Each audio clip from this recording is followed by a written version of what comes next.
Okay, call approval, well, you're going to call to order? Yeah, sorry. So I'll take roll call for who's here. Good point. Okay. So Councilmember Nguyen. Here. Councilmember Nusma. Here. Committee Member Livingston. Here. And Chair Rikus. Here. So no quorum quite yet, but we're expecting others to join us soon. Okay, and I just wanted to make a few comments as chair. Wanted to thank our staff at the end of the year. I know that you were very, very busy with the budgets and a lot of corrections, and just wanted to thank you for all your work. And also, acknowledge we did have a good audit this year, the Blue Ribbon, and I feel our reporting is getting better and better at each meeting. So still room for improvement, but we are moving forward, and I just wanted to thank the staff because I know it was a very busy couple months at the end of the year. Okay, the approval of minutes? We can't do until we have Can't do it. quorum. Okay. And we can't approve the meeting schedule either. We'll come back to those. Well, why don't we start the discussion of the debt management plan? There were a bunch of things that you guys have done comps on, and I'll turn it over. Clayton, is that going to be you or Hitesh? I can provide a brief overview of the data that's in front of you, and we can turn it over to Tesh to answer any questions too. So at the November meeting, we were asked to prepare a debt management plan for the city. A couple of members of the committee cited examples from other communities that had these types of plans in place, and so we went and looked for examples. I think Skokie was mentioned. We weren't able to find a debt management plan for them. So what we chose to do this time was pull together some numbers on our outstanding debt so you can get an idea and a feel for how it's broken out across the different debt types. You can see the debt retirement schedule as well. Sure. Start at 5? Yeah. Okay. Okay. We're going over the information on the debt plan right now. So yeah, I'll just walk you through the memo that's here. So this first table here shows the breakdown of our general obligation principal debt, as well as the payoff schedule from now through 2044. And you can see it's broken out through government fund unabated. So this is the unabated amount that's paid off through the city's property tax levy. There's the library fund unabated that's paid off through the library fund debt property tax levy. The abated enterprise debt that's in our water funds, our sewer, parking, and TIF funds, and then other fund abated debt as well. So this is potentially special assessment debt for alleys and whatnot. But the unabated debt then is what's passed on to the property tax levy. And you can see we've told you over the last couple of years that there's about $10 million in debt that falls off per year. And that's generally the case when you consider rolling on $10 million. You can see 2025, there's $10 million in unabated debt that is scheduled to get paid off. Going down even further, we talked a bit focusing just on that unabated debt, looking at our debt limit that is self-imposed by the city. Our debt limit is $155 million. Between these two, the unabated government debt and the unabated library debt, we're sitting right around $133 million at the start of the year. So we're about $21 million below that self-imposed debt limit. But if we add the abated, the unabated, then we're at 185. If you add the unabated amounts, then you're at the 185. And when did we decide, when was that policy established to only include the abated? Because it just, we all pay for it either way, whether it's part of the, enterprise fund, we just raise the rates or whatever. We all have to pay for it. So I kind of don't like, as a policy, I would prefer that our total debt is included, that we don't separate it out by abated versus unabated. Obviously, the council was worried about the tax burden, the property tax bill, and that's why the wording was tax supported debt. Yeah, I think we're worried about affordability overall. So I think whether you transfer it to one fund and we raise the fees there, water, parking, whatever it is, I personally would like to see it all as one. I would not like to see it separated out. We're all paying for it either way, whether it's property tax or raised fees. So. Clayton, where, when you said there's the policy, the 155, what policy is that? It's like a resolution which I think City Council passed right around 18 or 19. I can just pull up that resolution where they moved it to $155 million. So as we draft this policy, we're going to include other resolutions that have been passed to kind of put it in one document? Right. Okay. But I also, I mean, to Councilmember Kelly's point, I also want to acknowledge that a large portion of the abated debt for the enterprise fund is attributed to our water fund, where most of it is paid by our wholesale water customers. through the Sure, rate but recovery let's thing. be So clear. it's not all on Evanston. It's fungible. I mean, rates would come down. I mean, it's all gets paid for. Either way, it's impacting the total cost. So I think we should see it. I still will maintain mean, that I think it should be one. They should be together. If the the current policy of $155 million is specific for the tax-supported debt, if we want to do something like Councilmember Kelly is suggesting, we need to keep that in context, and the $155 million is probably not the right number. Yeah, if you want to lump in abated debt, that number is probably higher. And But could I add some, I mean, I do think when you have something like a water fund, big capital projects come up that have to be funded over time, which are appropriately funded by debt. Your alternative would be to increase the rates, to build up cash, to then make the capital expenditure, which I don't think is efficient. So I'm comfortable in viewing the almost for-profit enterprise funds as being run separately, and not there could be very valid reasons aside from just normal recurring park updates or whatever that would mean that like replacing water mains that you just have, it's in rates.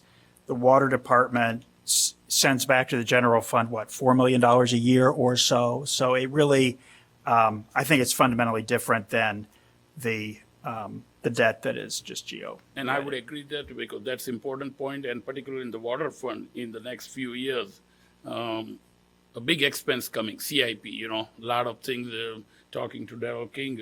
So yes, I mean, if we say that, okay, let's keep the total limit, say, instead of tax supported debt at 180 million or 90 million, and if we need a $50 million project in the water, are we going to do it or we won't do it? And so that's the kind of a debate, So yes, I would again agree with the tax supported debt, that okay, which goes on the property tax bill.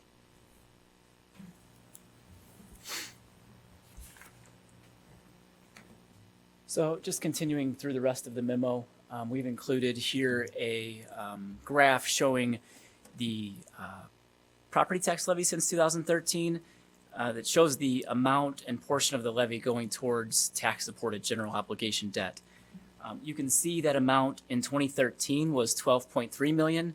That amount in 2025 is 14 million. So despite inflation being close to, CPI has gone up 35% during this time frame, the levy, the debt service levy has only gone up by 13% in that time frame. So obviously with CPI going up at 35% and the amount of the levy for debt service going up at 13%, we're doing less now than we were 10 years ago on capital, given the impact on cost, plain and simple.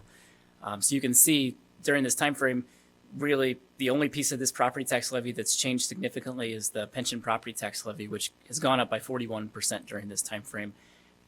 Everything else far below CPI. As you look down at some of Just the say, Clay, the comparable- library's doubled, right? The library's gone from 4.3 to 8.6. Does that make sense? Yeah, fair point. Yeah. Yeah, library has doubled in that time frame too. And just speaking on the library levy, that levy is set by the library board and kind of blessed by the city council, but I don't know exactly what the terminology is on. City council doesn't actually approve the levy. They have very little say over what that library levy ends up being. So Can I just say one other Yeah. thing? I think it's important to also point out that, the pension contributions have gone up much more than this, right? So we have an incremental 10 million that is what we're, what is coming out of the current excess reserves. So, and when those are gone, to maintain that, it's possible you would see acceleration in the. correct. Yeah, in the the- pension in the levy's gone up by pension. 41%, but the contributions doubled since 2013. So. Also, based on my quick math, if we compare 2013 to 2025, the portion of the levy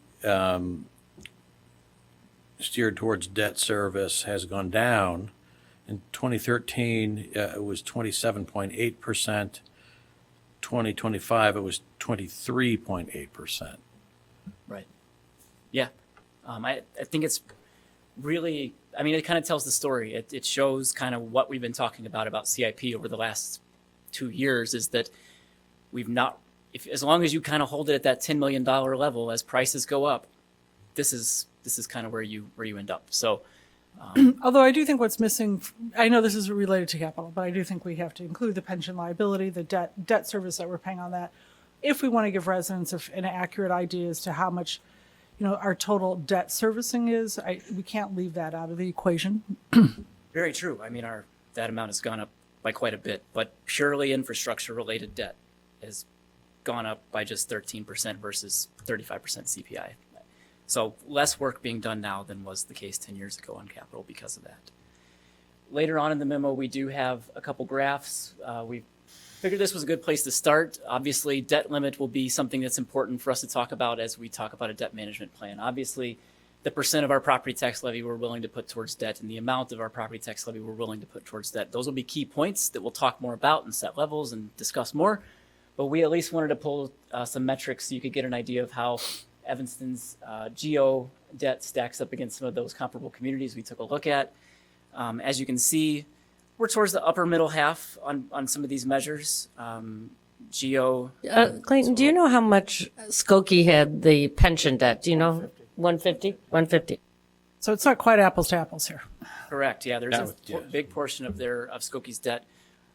So once you pull out, 150 million of that, or whatever's left to be paid off towards that, they change. But this is our first step in starting to pull together the data. This is focused just on GO bond debt. We certainly acknowledge there are loans out there. We certainly acknowledge that Skokie is the only one of these communities that has issued pension obligation bonds to pay for their pension debt, so they show up differently. Right, so we're above Skokie. It's an iterative process that takes a lot of work to manage and review our own debt and put this kind of information together for ourselves, let alone taking a look at audits for other communities and trying to make sense of it and pull it Just together. so I make sure I understand the terminology, these charts are looking at general obligation bond debt. Yeah, the previous numbers we were talking about unabated debt. Are those? Can we interchange those numbers, unabated and GO bond? So this is both unabated and abated Okay. debt. According to the 2023 audit, so the number doesn't quite match up with the table before, simply because it's looking at last year's audit. But this table is as of January 1st, where we sit, with 185 outstanding. It includes the GO bonds that we issued last year in this number, versus this table down here, which does not include the bonds that were issued last year. Okay, but this Simply is because- abated and unabated. Yes. Okay. So, right. So, I mean, it's considerably higher, especially, and you would remove Skokie, would drop down. So, I mean, we're really close to the top. Yeah, no denying that. We are definitely towards the top of our comparable communities on GO bond debt. We're an aging community, an older infrastructure. We've got a lot of challenges as a community and how to pay for them. Historically, you can see we've issued bonds to pay for that. And so when you look at these measures, we do fall towards the upper middle. I don't know that we pass Oak Park with the debt that we just issued, but you can see as a percent of EAV, we're at 4.58. As a percent of total personal income, so this takes into consideration how our median household income in our community and what folks are making, debt per capita numbers, and then the debt service is a percent of general fund revenue. So Evanston, we do have a lot of revenues in our community that a lot of other communities don't have. We've got a handful of taxes and a pretty strong tax base compared to some of these communities. So our total, so this is just another measure, another way to look at it. But we do acknowledge where some of this falls short and where some more work needs to be done in order to make it completely apples to apples. But we're here in January giving you an idea of at least some of the information. It would be great here to have a column that would be the current net pension debt, public service, public safety pension, to add that in too. Yeah, Skokie would drop, but they didn't fund to 100% with that bond, so Right. they would still have debt beyond that. But it does highlight what Skokie did was flip one liability for another, right? They didn't use current revenues to pay off the pension debt. They took out a separate obligation to pay the pension debt. Correct, to lower the rate at a considerably lower cost. Soft it for hard Well, debt. but at a it's much- non-qualifying. It wasn't a tax-free bond. So, but whatever, they didn't pay off the pension debt. Right. They refinanced it with a bond. So it would be interesting to have here, Mm-hmm. what is the most recently available police and fire net liability to get the total view on, And of one debt thing for debt-like clarification obligations. here, that obviously, as I have mentioned many times, pension liability is constantly variable liability. So if you look at the Skokie's latest financial, they issued the bonds, but they still have 72 million in liability for pensions. Because I think it's been few years since they issued the Yeah. bonds, and obviously things change every day. So it's not entirely they paid off the liability, Oh, and the year they issued, the market went down 20%. Right. So it's like, it is a risky thing to do. Sorry, what did you say that right now, where are we at with the pension liability? Public safety pension, the total, yeah. I think I think it's in the mid-twos. I mean, it's a high number, right? Yeah, but it's gone down a lot this year. I don't think on a dollar Yeah. value basis it has. I don't We know. just We'll have got to the see. statement. I just got the Okay, statement. all right. Yeah. Okay. We'll have to see.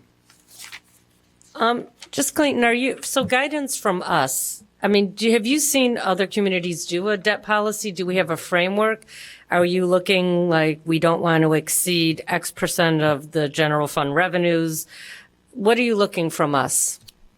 It's the parameters you would want to see in this type of plan. Like I said, last month it was mentioned that Skokie had a debt management plan in their budget. We looked, we reached out, we weren't able to get a robust debt management plan beyond the information that we already generally include in our budget. So I certainly reached out to Committee Member McMillan, who was here last month and mentioned that they had one, and we didn't get that from them. So we're open. We can go check out and see if other communities have one. If anybody's aware of a community that has kind of what you're looking for in a debt management plan, we're happy to take that and kind of use it as a template. Otherwise, we'll look for the parameters that you would want to see included: debt limit, your willingness to take Right. on additional debt, special exceptions for, say, big facility projects, the type of debt you would want to see parameters put around pension debt, and obviously, like our pension policy could be part of a debt management plan as well that's already been adopted.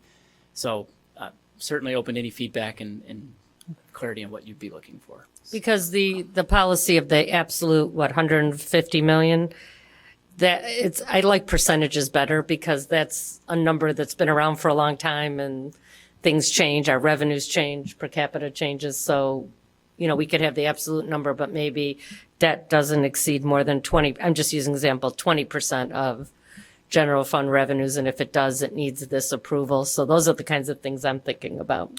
So I would propose that we do get, we all look at maybe a handful of policies from other municipalities between now and the next meeting and consider them and think of, if any of those seem like they would be appropriate for our city.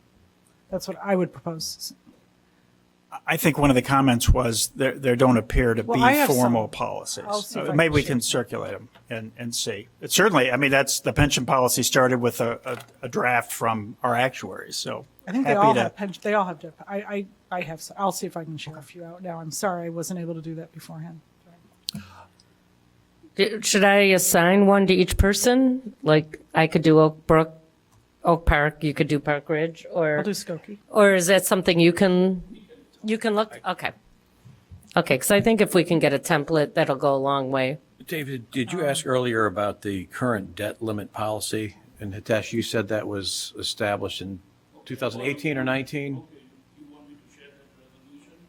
I'm just, was it 2018, 19, doesn't really matter. It's been 5-6 years. And I'm curious what triggered that discussion at that time? And is there anything built into code or policy that would trigger a discussion to review that number? What triggered the discussion was the Robert Crown bonds. Okay. Because I think project was around 53 million. We did not issue the bonds for 53. We issued first, I think 2018, we issued maybe 25 and then some. But yeah, we should maybe around 30 million baht. I think it was 40. And I think at 37. that time, It was, we it was needed 37, I believe. 37 total, yeah. Which but, is an enormous amount of debt for one but project. that's when, because our limit was originally less than that, and we needed to increase. So when I remember I coming to for the approval of the bonds, I had to come with the new resolution and asking for the increase in the tax supported debt limit. And looking ahead over the next few years, there's certainly the possibility, if not the likelihood, of some additional major construction projects, possibly a new civic center, police and fire headquarters, maybe, we don't know, but it's certainly that possibility exists. Right. So obviously, if that happens, yes, it is all kind of a unabated debt. So I'll have to come to the city council asking for their approval to raise that limit. Well, thank you. Very helpful. There, Just add one more thing. In terms of the metrics to look at, I don't know what the rating agencies look at, right? I mean, for corporation, there's a standard, total debt to metrics, EBITDA level, but what are the metrics that S&P and Moody's look at? I mean, they have That the might be thing, good. they mention something, and they have their unique ways. I mean, I think Moody's is the worst as far as the Illinois, But some of those things, I mean, if you look at our reports, obviously they look at the debt, the pension debt, They look at our fund balance policies, general fund, and what kind of fund balance we carry. But they have their own parameters, and they look at it and then compare with us and whether we fall within that to kind of maintain that rating or. But Ray, what are their metrics, right? We can just take what do they, not how they calculate it for us, but what are the leverage metrics that they focus on? That would be a good thing to look at for our peer communities. If it's like you have here, geo debt to EAV, I'm sure that's a good one, right? Total debt to EAV. But what do they have anything that might be very informative on what are just metrics that we should focus on, and as we look at the peer communities, or just what the rating agencies say. And I would also add on here, what are the ratings of these communities would be another thing to have on there. Okay. yeah, and this list does have some aging, Oak Park is like us, Bloomington, there are some communities that have aging infrastructure as well, so. Okay, if there's any other metrics you want to see, let them know, but I think the next step is to see if we can find kind of a framework for the next meeting and then maybe set some of these percentages and take it step by step. Any other comments? Okay, we're going to go back to roll call. So we'll just note that Councilmember Kelly is with us, added to the roll call, so we now have a quorum and can vote on items that need to be voted on. Approval of the minutes from November 12th. Okay, any discussion? And to vote, Councilmember Nguyen. Aye. Councilmember Nusma. Aye. Committee Member Livingston. Aye. Chair Rikus. Aye. Councilmember Kelly. 5-0. Thank you. And then we just need approval for the meeting schedule. So I will move approval of the meeting schedule as recommended by staff. Any discussion? Roll calling. Councilmember Nguyen. Councilmember Nusma. Aye. Committee Member Livingston. Aye. Chair Rikus. Aye. Councilmember Kelly. Thank you. Okay, we're going to move now just to the ARPA as our fiduciary responsibility. We just want to make sure that all those funds have been used. And I think they updated you at the council meeting, so we don't have to have a long discussion. But there's a memo here, and it looks like we're in good shape with the ARPA money. Okay, good. We've been talking about that, just wanted to bring that up. Before we move on, I just wanted to note, last night at council, we approved moving some ARPA money from the Family Focus Project into the water fund so we don't lose it. How much? 2 million, Oh, okay. yeah. Well, And that's that was kind of the pre-approved backup plan. Yeah, I had a couple of questions. So I believe that the feds don't, with the interest we earn on ARPA, that's completely, we can use it however we want. That is not tied to any stipulations by the Treasury. Is that correct? So how much did we earn, say, in '24 on interest from our ARPA investments? I mean, we'll have to see the monthly report. At the November, we put it out, we can see, yeah. But I mean, it's a lot. I think we've earned a lot. Yeah, close to $1 million. 1 million in '24, and then in 20. So what did we budget for? Do you know how much we budgeted for our ARPA? It would be small amount because it depends on the market, volatility. So yeah, we try to be conservative on interest income. But that was ultimately in the general fund, right? It created a source of income for the general fund. No, we keep The it in interest- ARPA you keep fund, it and in then ARPA. we use it, like in the last 2 years, we have used it for the vehicles so that we don't have to issue the bond or transfer money out of general fund. Do you know how much, like, ballpark we've earned total on our ARPA investment, like interest? Because I think we way under budgeted. It kind of is an interesting number here. So we finished last year at 1.29 million, and this year's budget transfers 1.25 million of that to pay for vehicles this year.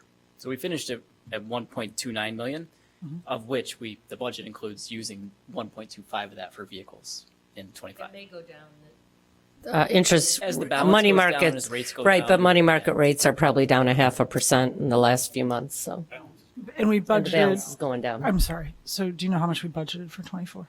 That's what we earned in '24, correct? 1.29?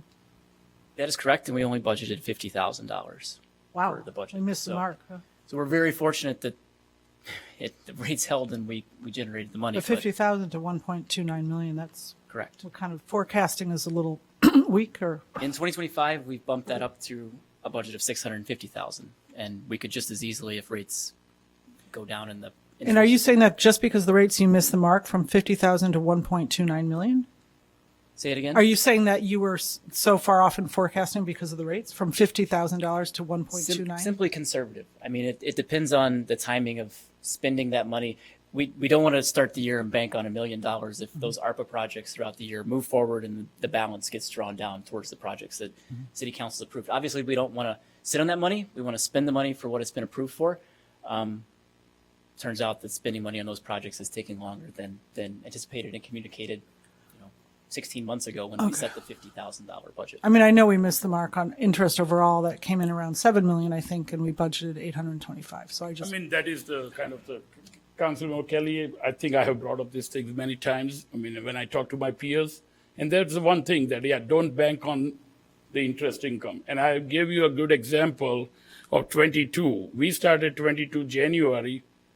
I had a hard time convincing bank to give me 20 basis point, 0.20. By the time we hit the year end, it was well over 4%, 20 times more.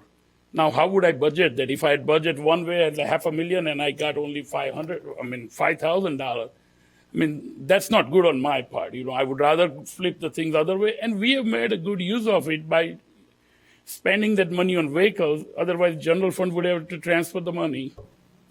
sure. I So just I like- want to be conservative. I don't mind that. I understand wanting to be conservative. I'm all about that. But 825,000 to 7 million or 50,000 to 1.29 million, I would call that a little more than conservative. But Yeah, but that's not a function of staff missing the mark on a projection. That was essentially a policy decision that the council approved when we approved the 2024 budget in December of 2023. Well, we do that We based on their knew forecast. what those numbers were. We didn't know how fast we were going to be sending that fund down. It is entirely prudent to budget for less income than you might actually get. Because It's so opposite. volatile and it is well beyond our control, with a reasonable knowledge too, that what the Feds would do and what would be the final impact. Yeah. So we always try to be on the conservative side, yeah. And looking at a variance like that, you probably want to look at interest expense as well. What's the net between the two? Because you can often get an offset between income and expense. Not always. Maybe you're the same direction on both. Right. But, And the other downfall on the back of my mind is that, if we have the higher interest rate, right, we won't issue the bond or we would issue lesser of a bond. So at least I can spend that $1 million if I made more, right? It costs more too to issue the debt. At least I can help with that $1 million or extra couple of millions towards the GO debt, so we don't have to issue that much of bond. But 2025, you feel comfortable. I think you said 600, 650. 650 right now, Yeah. it looks good. Again, I know Clayton and I had this discussion when we hear this kind of thing, and Clayton says, how about this, I mean, at one point I'm like, okay, that's high, 650, you know, if the rate continue to go down like what we do rate. Now it feels the other way now. Okay, we can make that 650 for 25. Okay. You mean total interest or is Interest in that. on the, an ARPA. ARPA interest? And again, one thing we have to remember, particularly for ARPA, we are spending the cash, you know. Projects are all encumbered. So yeah, we are sitting on some cash, but the projects are already there lined up. So it would kind of move out fast, our cash for the ARPA fund. But that also allows you to have a better projection of the cash flow looking forward. Now that the money is allocated to a project, we know those bills are going to come Right. in at a certain time. So we're going to have the money for a certain time. Correct, yes. And depending on the project, but if they are on timeline and all that. But yeah, if we make all these, like say 20 million in ARPA goes out by say mid-year, I might have a hard time earning 650 on that. Yeah. So there's no possibility that the new administration could say, we need the money back on participatory budgeting because that was unspent on January 20th or whatever. I guess we would deal with that if that happens, Right. right? Then we would have to reevaluate Yeah. where the money would come from or what is not expendable. It is. So I do have a question on one of the expenses. Do you have that chart that Ms. Flax put together with the columns of, by chronological order, the amount that was voted on, the amount, what it was allocated for, and how much was expended? If you have that. Is that page 14? Is that, oh, I'm sorry, is that in our packet here? Yeah. Sorry about that, okay. Page 14. Okay, so I had one question, I know, because this was one of the things that one of my first referrals was to reimburse the firefighters for the firefighters had forfeited, or they relinquished their raises that they had previously negotiated. And if you'll recall, we reimbursed them the raises that they had relinquished during the pandemic. And it was a one-time payment, but I see here that the numbers, where is it on here? The firefighters, do you see it on here? Yeah, 9/19/22. Where is it? The middle of the middle. If you go to 9/19. 9. Okay. One-time payment 405, expended to date 405. Okay, so just okay, so on the chart that I have that was expended, it was a higher number. So do we is this just a recently created graph? So Did you just make this was included with the packet. Director Flax would have given it to us last week. And it would have been a part of. Okay, because the one I have, the most recent one before you gave me this one, it had expended, it had another like $79,000. Instead of saying, and I can pull it up, but so you must have just changed it. So where did that money go? Because it used to say, as of just like 2 weeks ago, for the firefighter, it had 405 paid, but it had, it said the one-time payment was 405, which is what they got, but it said that there was like a $79,000. Can you send us the electronic version of what you had, Yep, just so I we'll will. take a look at Okay. it? My face value, it was just a typo, but we have no idea, really, honestly, or can't explain. Yeah. So the big ones like, Evanston Thrives and New Affordable Housing, those are still projected to get done, right? As long as we have a plan to get them done, we don't lose the ARPA money? I mean, again, I don't want to speak on behalf of them, but the only concern was about this family focus, and that's why they reach out to the city council to reclass that money and kind of transfer it to the water fund. I found it. I'll share this document. It said there was a remaining 88,000, I think, from that. So I just I'll share it with everybody. If you could project it, that would be great. Let's see. Any other questions on the ARPA? I have a couple more questions. Let me just send this really quick.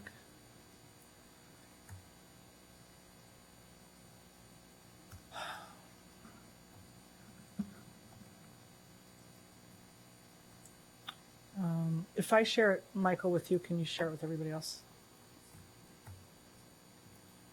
And it's Michael. Would it be possible for us to look into it separately? I'm not sure that those of us here, unless you want to speak about it as a committee, I don't know that we'll have answers without Director Flax here. but we can Yeah, if you certainly could bring look it up into if it, you'd that'd like be us to. helpful. Well, here, I'll give it to you. But just so you know, so what it says, and this was just as of last week, it said the one-time payment, 494,060, and that the expended to date was 405, which was the final negotiated amount, but it said there was an outstanding balance, and this was just as of a week ago, of the new one? 88,578 in that last column, so I'm wondering where that went. It was, in the fire one, had 88,578.38. So Clayton, you can talk to Sarah and then maybe email us and let us And know. let us know where that went. Okay. Anything else on ARPA? So I guess I have a couple more questions that maybe you can answer, just in terms of ensuring, like how so I know we have someone who's hired. Who is it that, like, full-time for 4 years? We hired someone as an independent contractor. And what is her name? Erica Tejada. Okay, so we hired someone for 4 years full-time to manage this. Does she ever present on? I guess I'm kind of curious as to what happens so we allocated, obviously a lot of funds went out to nonprofits. Like what happens? Is anybody monitoring to ensure that these funds are being used as designated and stipulated per our decisions? I mean, how does that work, and what happens if they aren't?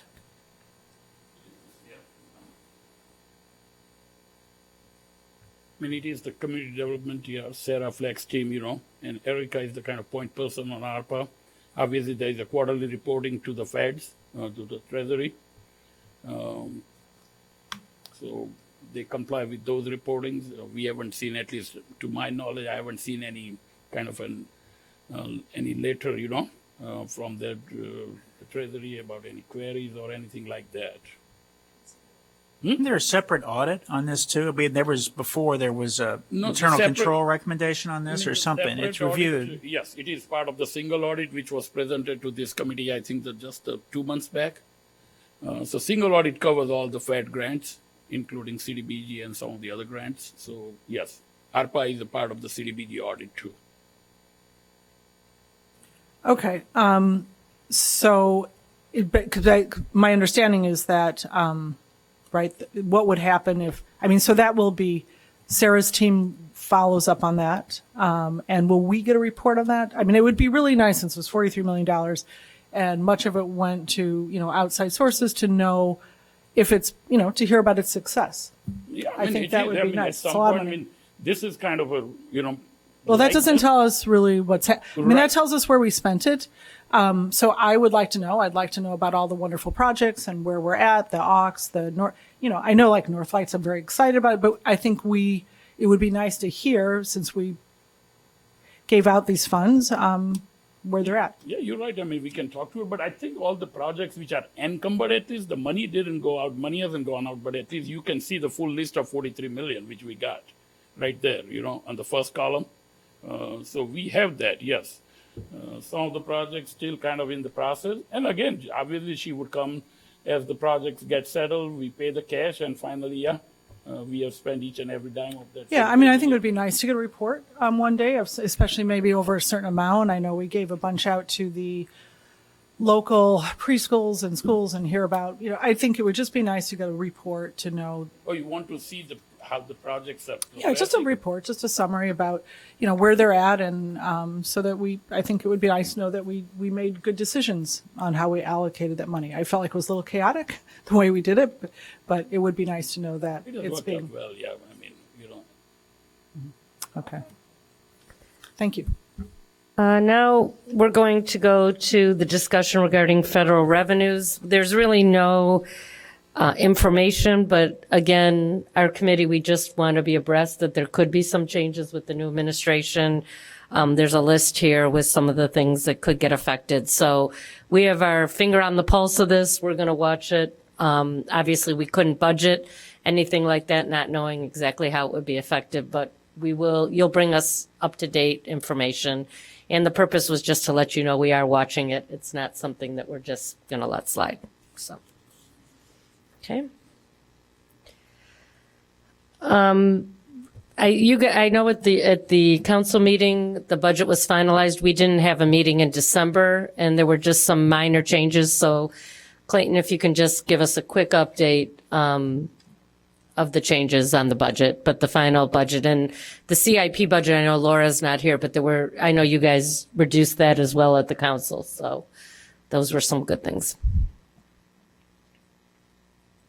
Yes, thank you, Chair Rikus. Just here to recap kind of where we finished, as well as share some interesting we're 14 days into the year end, but we're certainly not done with closing our books on 2024 yet. There's a lot of work to go into our year end closeout, but definitely a couple key financial items have happened over the last couple months that definitely want to bring to your attention, at least make you aware of how they impact the 24 year end and the 2025 budget. So I didn't create any new materials for this, just going to speak from what we showed the City Council on November 25th. A couple key slides. So this is how we balance the 2025 budget, a general fund budget. So you can see we plan on using 11.1 million in fund balance. We incorporated some of those new revenue increases as part of the menu of options. But interestingly, one of our other things we used to balance the budget was increasing our vacancy rate from 4% to 6%. The good news is we were able to hire 10 police officers towards the end of last year. The bad news is that has a very big impact on our vacancy rate because so much of our vacancy rate is tied to some vacancies longstanding in our police department. So, for instance, we did finish last year with a vacancy of about 7.78%. We told you it would be about 8%, so we finished pretty close to what we said. Our final 2 pay periods was closer to about 4.5% with the addition of those police officers. So we are already below the 6% that we had budgeted for general fund because of that. So we didn't want to, city manager's office didn't want to use this vacancy rate and kind of hold up hiring processes because of it. But it's certainly a break from what we've seen the last couple of years. So something to keep an eye on that we'll monitor as we move through 2025. One other item I wanted to bring up was the general fund projections for 24. As I mentioned, we should have good information in February and over the next couple months as we move through the closeout process. But you can see both our low projection and our high projection finishing with a surplus deficit of somewhere between a negative 4 million and a surplus of 3 million. In both of these scenarios, we did show the unbudgeted expenses, and both of these have occurred for 2024. And with these, it likely pushes expenses over the budgeted number. Those things were the purchase of Little Beans, as well as the 2 transfers that this committee and City Council ultimately approved for the tower truck and special assessment fund to move those 2 things forward. And then one other item I wanted to mention was regarding revenues. So on real estate transfer tax, this was one we were projecting was going to finish $800,000 under budget. On December 18th, the sale of 1890 Maple, real estate transfer tax of 1.3 million pushes real estate transfer taxes to 300,000 over budget for last year. So it goes to show just how volatile of a revenue that is. I think we heard of the closing in early December, mid-December, and it moved through at the end of December. So that's good news. Is that our total transfer tax? Not because I know we transfer some to reparations, right? That's the total. This is less reparations. So it's less. Okay. Let me just look at this number: real estate transfer tax. So our budget was 3.5. With that additional 1.3, we should finish in total real estate transfer taxes of about 3.8 million. Yeah, I would really like to have that number and then have a note or an asterisk or something. I just feel like we always see that number. And if you want to know how much do we make in real estate transfer tax, that's not it. That's what I'm telling you is the number. So this is I focused know. just on I'm saying, general but I fund feel revenue budget. So it does get really confusing when you start lumping other revenues into a table focused just on general fund revenue. Then it's like, well, not all of it's general fund revenue, but this table shows truly those revenues allocated to the general fund. But I certainly understand. But we've projected to finish the year closer to about 3.8 million on real estate transfer taxes. Can you just make that a little louder, the total revenue? Little bigger. Gotta go. So are there other items here that are split between other funds besides the real estate transfer tax? Or is that the only one on this list? That is the only one on this list. So that that's has why I think it revenue would be, allocated. since that's the only one, it's not like we're, this is what we're allocating from different funds to the general, but it's the only one. So I think there should be an asterisk. So there's a little more clarity on that. Okay, understood. And then So just, that's one revenue that finished over budget in 2024. compared to our projections. On the other side, there's I'm those, sorry, we're over about 5 million then on the revenue? so this had us projecting to finish between, I need to go back to this slide. Our budgeted revenue was 133.5 million. Our low projection had us finishing between 143 and 140. And a lot of that is the 10 million that we didn't budget for from Northwestern? Yes, Okay. correct. Correct. Why didn't we budget for that? For the stadium Didn't know project? for sure we were going to get. I'm just trying to remember what was our. There was a lawsuit. I know, but it wasn't about not building. It was about the zoning. So I don't understand why we would have not.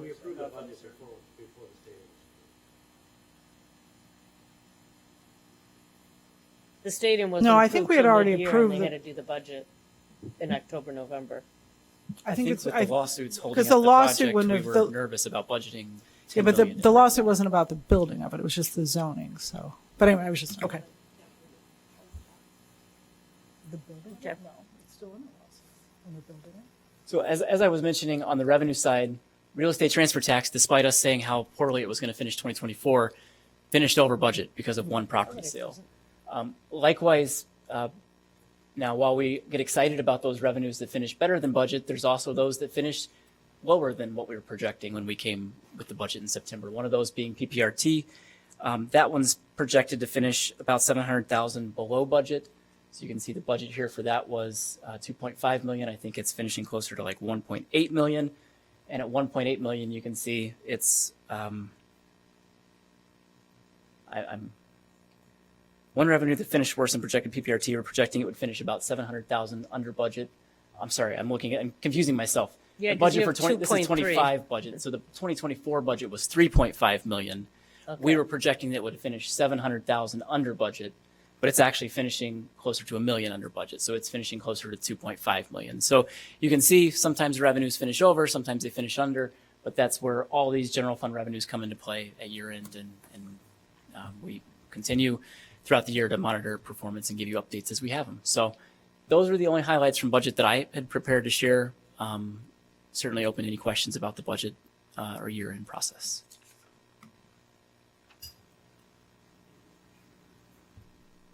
Is that in our? I'm sorry. Is that in our packet? This was just the presentation from, no, it's not. It is the presentation from the night the city council approved the budget, which was after the Finance and Budget Committee meeting in November. So this is. I can find this. Where would I find this? If you go to the city's website on the budget webpage, it's uploaded to the webpage with the final budget document and all other budget materials. So just to confirm, we've been following the policy. Anything over 500,000 has come to us for approve, and the council has approved. There was just those three items: the million, the little beans, and the truck. So, and then you think February or March we'll be able to have the final. Oh, by February or March we should be able to see our final year-end statement compared to the budget. Not the final, but. Not the we'll try to final, run but a the good comparative- estimate. I mean, I just mentioned, I think that our state revenues, which are the big ones, sales tax, home rule, they are 3 months behind. So December number would come in March, Okay. actual revenues, And we do a lot of year-end adjustments and whatnot, but obviously the audit is due by June 30th. Okay, great. Any other questions or answers? No. Okay, another thing that came up was the reserve on our general fund. We're at 16.6, and that was approved a long time ago. So they did some research and some work on what other communities are and if we still think the 16.6 is appropriate. As policy. Yes, yes. But that's not a discussion item tonight, right? Oh, I'm sorry. That's D5. Okay. So I think we should also discuss all of our reserve policies. We keep a reserve in, I believe, 10 different funds. We have a policy for 10 different funds. Some go up to 25%. So I don't think we should talk about this in isolation of all those funds. Yeah, so let's start with the general fund to see what the process is, and then if we need to go to all the other funds, we can come up with, to review that. Do you want me to give a brief overview of the data? Or yeah, we did focus only on general fund, but certainly hear that, there's a lot of other funds that have fund balance policies, and we've started to look at some of those too. But certainly just on general fund, we pulled in our comparable communities. For the 7 comparable communities, we've also heard a lot about Wilmette and Naperville and sort of how they're good communities to target as well. And you can see that the 16.6% is a bit lower than those other communities. There were a couple other pieces of those policies that we noticed that were worth conversation. And if we consider reviewing all of our fund balance policies, we may consider incorporating some of this language into ours. One of those is in Arlington Heights and Wilmette. Upon completion of their annual audit, their policy says that any fund balance over a certain amount is automatically transferred to capital funds or presented to City Council for approval. So there's not really a spirited debate about what to do with any excess reserves. Upon completion of the audit, if they're over, I think in Arlington Heights, 25%. I think if they were over 40%, and in what was the other community I said? In Wilmette, if they were over the 30% target, anything over that automatically went to capital funds as part of a sweep, as part of the audit process. So there's not this debate about what to do with excess reserves, how do you handle them. They simply say, yeah, that's for capital, and we'll move it over there.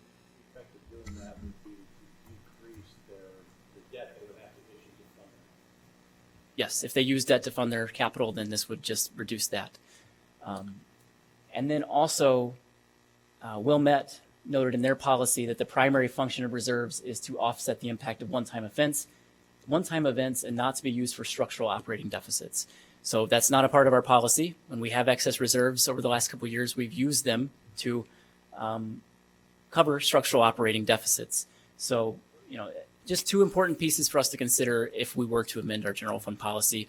1 being the level, 1 being what to do with excess reserves, and 3, clarifying whether they should or should not be used for structural operating deficits. So if I can restate how I view that, right? I mean, our structural operating deficit is effectively our increased pension contributions. So we are really using our excess reserves over time to fund the difference between the $20 million property tax number that you had on your other one and $30 million that we're contributing.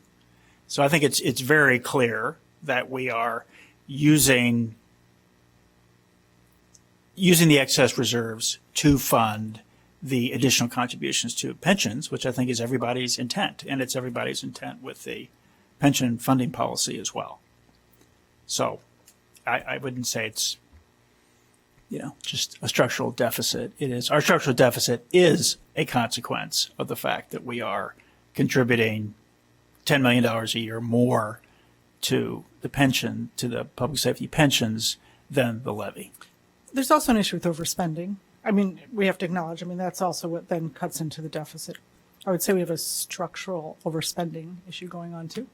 When we overspend by 14.4 or 18.3, then we also dip in. So I think that's all part of the picture. Do these communities, when you said it goes directly to their capital, do they have structural deficits too that you can tell? I can't say I've looked too closely to say for sure.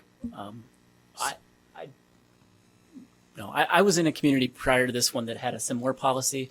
Our fund balance policy was 40%, and anything over the 40% went to capital. It worked really, really well. We didn't have those kind of spirited debates about excess reserves and what to do with them. It was just sort of everybody knows capital is important. Let's put it there. I think they've changed that policy to now put some of it towards, they're funded at 90% for pensions. So they use it to go to 92, 93 each year, whatever that percent is. So, and they, definitely don't have a structural deficit in that community. I can't speak to the rest of them. I'm not. So, Chair, versed in their budget.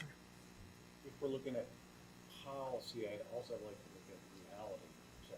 With my microphone on. While we're looking at policy, both in Evanston and in other communities, I also like to look at the actual number. Knowing that our actual fund balance is way higher than our policy, I'm curious what the actual number is for these communities as well. Okay.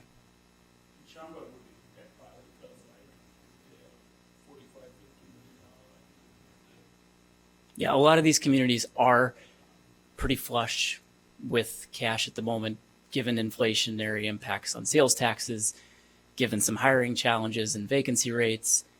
Some of these communities have, but like I said, some of those communities along the way have these policies that automatically Right. take that out So and move it they're not elsewhere. going to accumulate even. Right.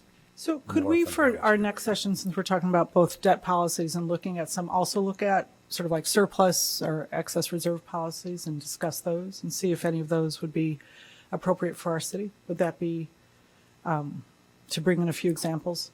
Yeah, and I definitely like your idea of coming up with a plan for and maybe you make it 45 or like you give it enough cushion because that kind of our job is coming up with these policies that could live on beyond us. And I like knowing then you don't have everyone's hand in the pot trying to get the excess Here, reserves. here. So. And then I'd say the third thing would also be the reserve policies so that you have them here for the general fund. But I think for us to really compare, we need to see what the policies are for the other funds. So, if other cities, typically, I just don't know if they all have, 10 different funds with reserve policies of 25% in capital. I think we have 25% in motor fuel tax. I mean, just to know, I think we should, that would be helpful if next time we could look at We that. wanted also. to focus on general fund because some of the other funds that some of the cities differ, treat some of the things differently, like insurance fund, Everyone has more, some of those cities have like more than one fund. They kind of divvy up insurance fund. But general fund is basically, operating fund for the most cities. But I think we need them all. Right. We really do. But at So- least we thought that, okay, let's start with the general fund, which is It important. makes 100% sense to focus on the general fund first. The others are. Right. And the other thing farther which down the list. Clayton brought up, I would share my experience when before I came again here in Carpentersville, we did the same thing. We transferred any excess reserve of general fund to the CIP fund because it's always needs the money, right? But let's also acknowledge what Committee Member Livingston just said. We are drawing down on our excess to pay for pensions, and if we don't change something within the next year and a half, this is all a moot point because that reserve is zeroed out. So we also pay it down to pay it. So spending some time talking about what to do if we have extra reserve, it'd be nice to have in future years once we come to some kind of steady state. We are not at a steady state here. Like we are rapidly spending down our reserves as it is. So discussing what to do with it, we've already kind of implicitly decided what to do with the extra reserves. So you're right. It's like it could be like more like a holistic approach because if you do something in pension policy and debt policy and then excess reserve policy, they got to talk to each other. So you're right. Yeah. I mean, And it would be really nice if one year we weren't amending our budget for, $18 million overspending. I think there's something to be said about looking at budgetary discipline and forecasting and really, so that we run a tighter ship in terms of budget. I think that's part of it too. It's not just the pensions. You The keep other bringing up thing- this over. Go ahead. Sorry. But the other thing I did ask, I've requested, and I hope we can get this, I've asked for a 10-year forecast, not from you all, but with Deputy City Manager Ruger. I think we really need to see a 10-year forecast on capital costs, both what's funded and what's unfunded based on both, what we have out in what we've taken out in debt, what we have that's part of our budget process so that we can really look forward to what we need to do in terms of the levy and everything else. So I hope we can get that. Does that seem like a reasonable request to get a 10-year forecast on capital costs, both funded and unfunded, so we can get a sense as to where we're headed?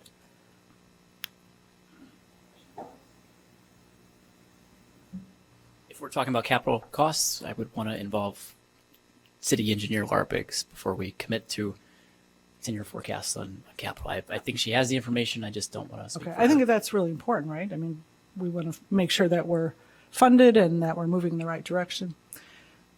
Okay. And we just have to be careful when we use the term excess reserves because I think in the public, it sounds like we have all this excess to give out.